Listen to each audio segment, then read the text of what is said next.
Hello and welcome back to the Studio 1790 YouTube channel. My name is Gavin Patterson and today I've got another video for you and it's about drums and phase.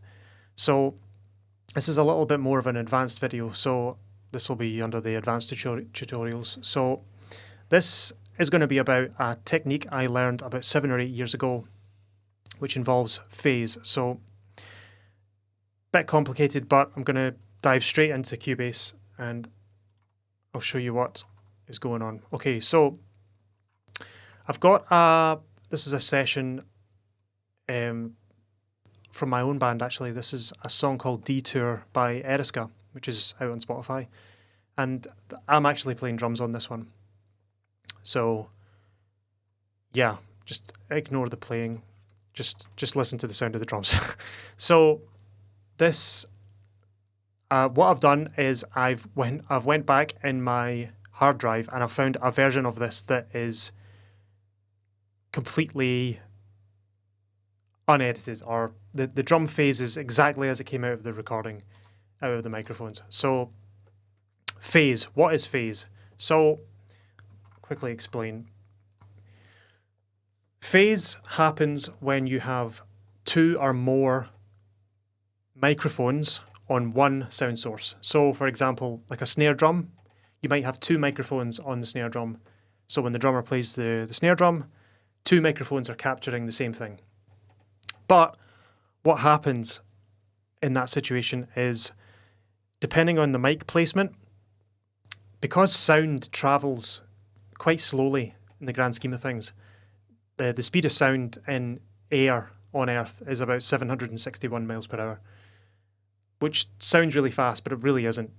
When you put a microphone closer to a sound source than another microphone, there will be a time delay between those two microphones. And when those two sounds are played back together, when they don't line up properly because of the time delay, we call that phase alignment. So when you're recording drums, and I'm just looking at this session here, it has 12 microphones. That's 12 different audio signals I have to align the phase of.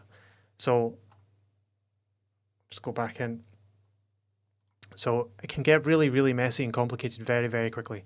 So on the drum kit I have so kick, snare, snare bottom, tom 1, tom 2, tom 3, two overheads, a ride mic, two room stereo room mics and one mono room mic just in the middle of the room.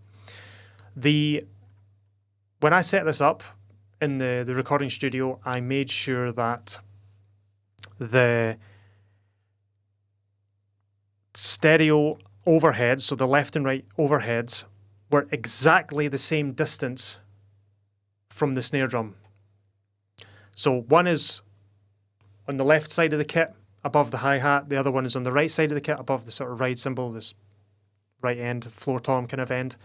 But if you were to get a piece of string from the center of the snare drum to the diaphragm of the right mic and the left mic, that distance is the same, meaning that when you hit the snare drum, the sound should travel from the snare drum to the microphones in the same amount of time. So if you were to look in Cubase, let's see how well I did it.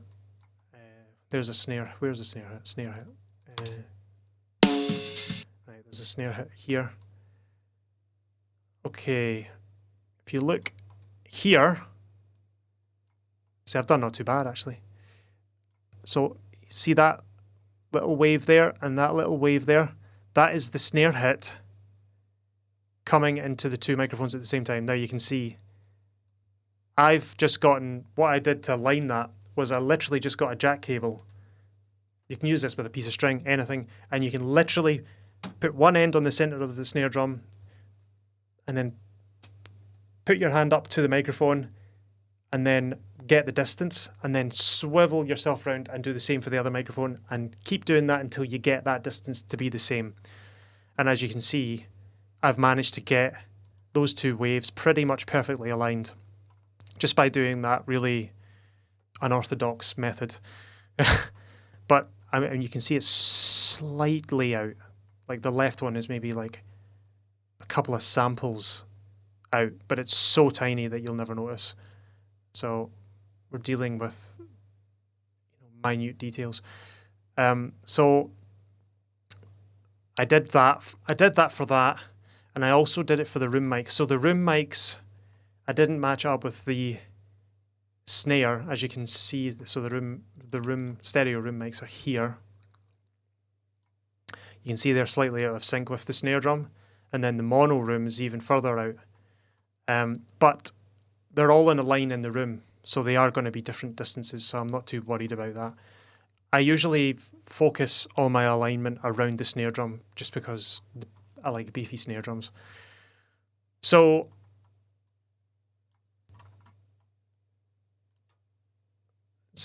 the object of this video is to show you the difference between a signal that is out of phase and a signal that is in phase. So I think you'll find that there is a very small difference, but it makes a huge difference in a mix. It's unbelievable, but I'll just show you. So I'll show you the process first, and then we can go into it. So first thing is first, we'll start with the top. So the kick we'll leave alone. So there's a kick drum there. We'll leave that alone. Go to the snare. Snare top. Okay, first of all, as you can see here, the snare bottom is out of phase with the snare top.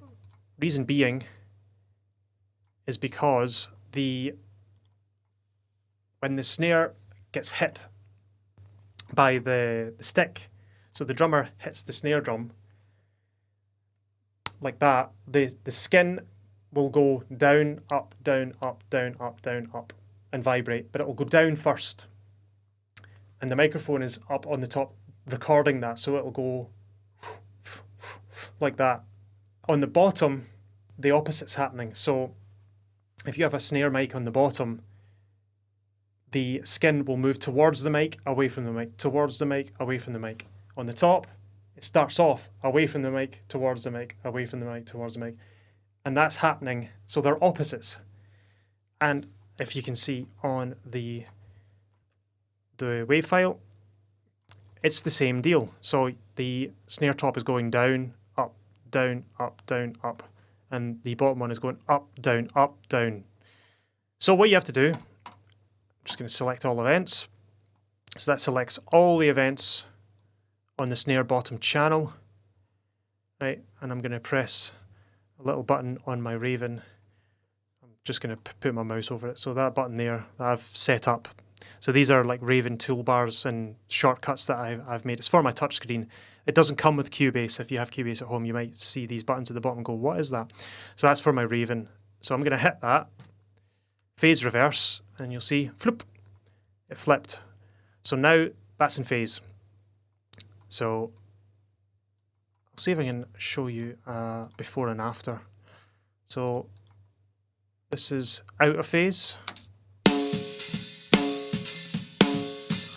Hold on, I'll turn up the snare bottom just so it's exaggerated.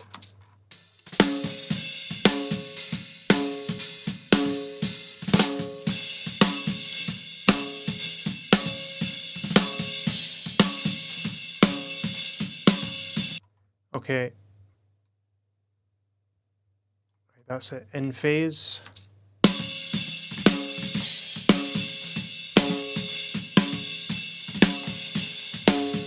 Back out.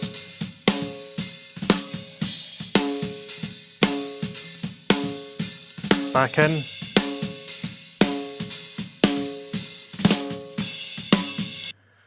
It's so subtle.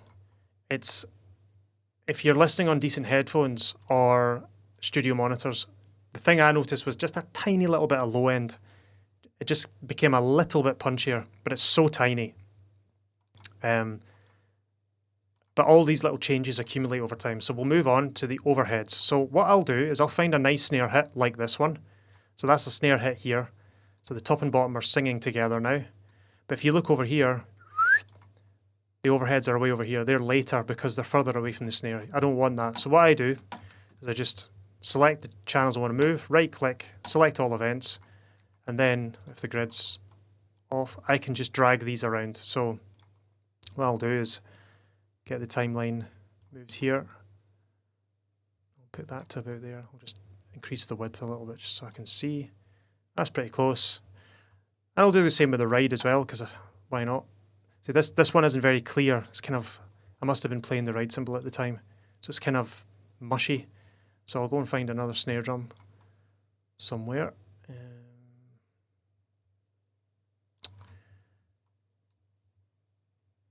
might go to another bit in the song because that's all like smashy, crashy ride cymbals. So here, this is hi-hat section, so yeah, that's fine.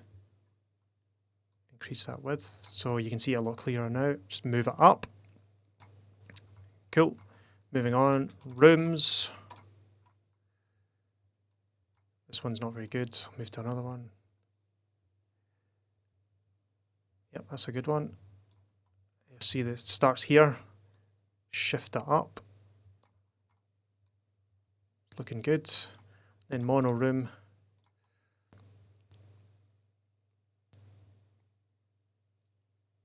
Yep, I'm just going, now I'll go and check it with another snare drum somewhere random. There's one here. Okay, the rooms are a little bit out. Now, I like to leave the rooms as one unit. I don't like to split them.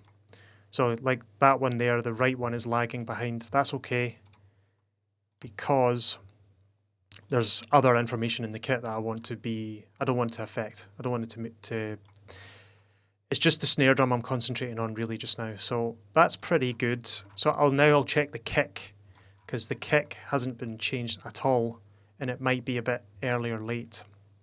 So it's late. So if I look at that, because I've moved things around, the mono room is speaking, or the room right in this case, is speaking before the kick is, and I don't want that, so I'll just move the kick a little bit to the left. Okay, so I'll listen to that.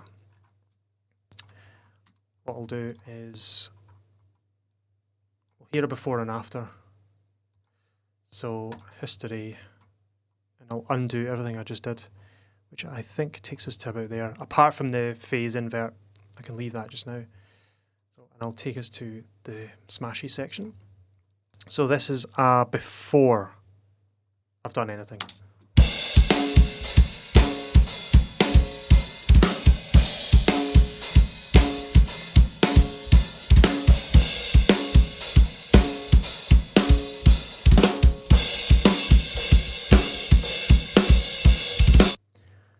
Now, I hope you can hear that, but that sounds enormous in my headphones. It might be hard to hear it if you've never listened to this sort of thing before, over and over. You might not notice it. Thing to listen out for is the kick in the snare drum and where they are placed in the mix. If you've got headphones on, when I undo this, it's the snare drum will sound more stereo. It will sound more wide. When I put it in phase, it should sound more in the middle and punchy. Like, it's almost like it's coming at you like that before, and then when it's in phase, it's coming at you like that. That's how it feels anyway. So I'll do a before and after. You can see me, I'll flip like this on the screen, and you can see. So when I do that, that's before. When I do that, that's after. So here's before.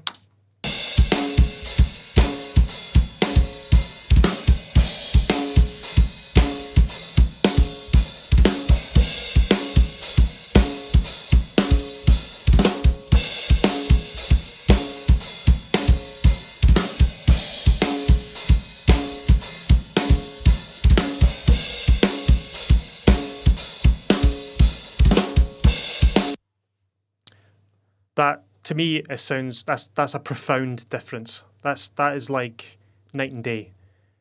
Just as soon as I take it off, the snare just disappears into this wash of cymbals. And then as soon as I bring it in, it's just front and center. The snare's there, and it's really loud. It's really punchy, and it just sounds better, in my opinion. I use this technique on everything. I didn't show you toms because I do it on toms as well. I don't know if these toms are in phase or not. So what I'll do is, so here's a tom hit. The toms are all roughly, because the microphone on the close toms, all the microphones on the toms are the same distance to the skin. So I can move them all as one unit because they're all the same really. So if I look here, so that tom is late. So the mono room ride is kind of hitting first. I suppose it would be ride. Well, it's first tom. So what I'll do is I'll just select all, and I'll just drag that along a wee bit till it's hitting with the ride. So here a before and after. I'll just solo these toms.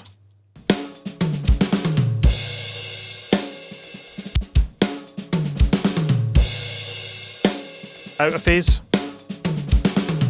Wow. In phase.